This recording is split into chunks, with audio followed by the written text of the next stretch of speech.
The Metropolitan Police are literally drowning in violent crimes across the capital, as 17 people were stabbed throughout April alone. Doing a grand job there, Sir Stephen House took the role of interim Met Commissioner on April the 10th and has no doubt spent all of his time this far apologising to certain groups of people rather than simply getting on with the job of cleaning up the streets, regardless to the group that you belong to. What's even more mental about this is that almost every stabbing in April happened after the 14th. That's 4 days after he took appointment of the top job. Even though it's clear that the Metropolitan Police haven't got what it takes to deal with the issues, they still push out their narrative of doing all it can to tackle violent crime, but in the same breath telling the public that there are things everyone in society can do, then the responsibility lies with us all. Be quiet, smudge. Well, if I get a guaranteed police pension, then I might think about making it my responsibility, other than bitch slapping any mouthy wannabe gangster teenager who thinks they're tough. Bearing in mind, in a video last week I mentioned how the police suggest we're stupid by not having the same idea of what violent crime is that the police have, meaning that on top of this lot there will undoubtedly be many more. In Croydon on April the 14th, a man in his 30s was stabbed and taken to hospital. His attacker was charged with attempted murder. In Croydon on April the 15th, a 15, 16 and 18-year-old were all found with stab wounds after a fight, which 4 other teenagers were arrested on suspicion of assault. Also in Croydon on April the 16th saw a 27-year-old man rush to hospital after being stabbed by, at this time, an unknown assailant.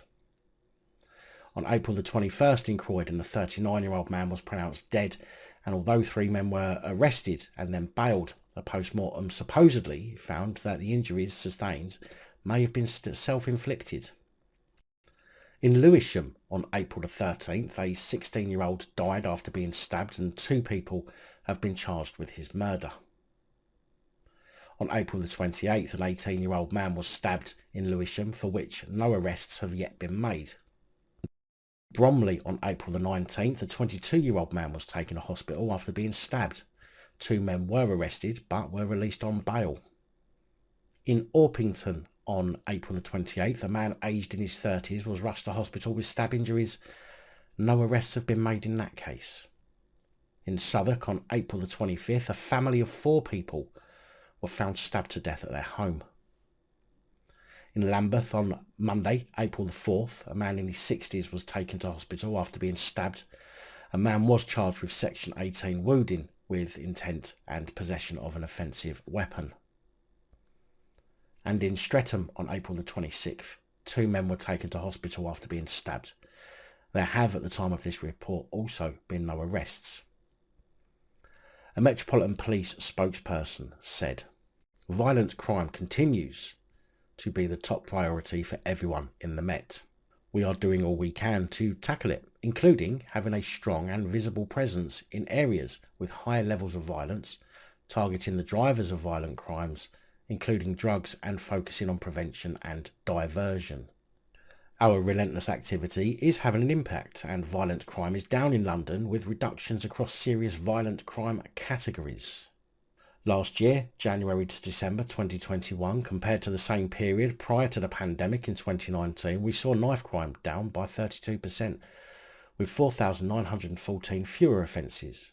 Gun crime down by 35%, meaning 741 fewer offences, and robbery down by 44%, meaning 16,170 fewer victims. To drive violence down, we must work alongside communities and partners in what must be a team effort in tackling violence.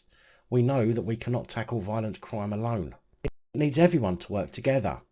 There are things that everyone in society can do. The responsibility lies with us all. Whether it's telling the police about those who carry weapons, or talking to young people about the dangers of knife crime, what we all do can make a difference.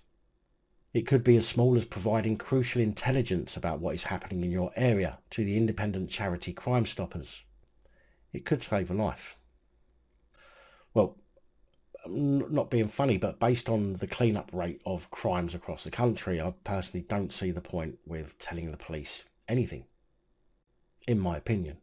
If I had information, I'd be more likely to tell the family and let them do with it what they want. But if they want to tell the police, then fine. But this display of clearly being out of control and not being able to manage the crimes occurring, in my eyes, is the beginning of the end of the police force as we know today. I don't exactly know what's going to happen in the future, but I can tell you that I have a very foreboding feeling, and I'm not looking forward to what the government and police might come up with next to protect themselves and their jobs. Big thank you to channel supporters, especially these guys. Your support is truly appreciated. Don't forget to like, share, comment and subscribe. Let me know your thoughts, as I know many of you will. And until next time, stay safe, look after each other, film the police and other officials.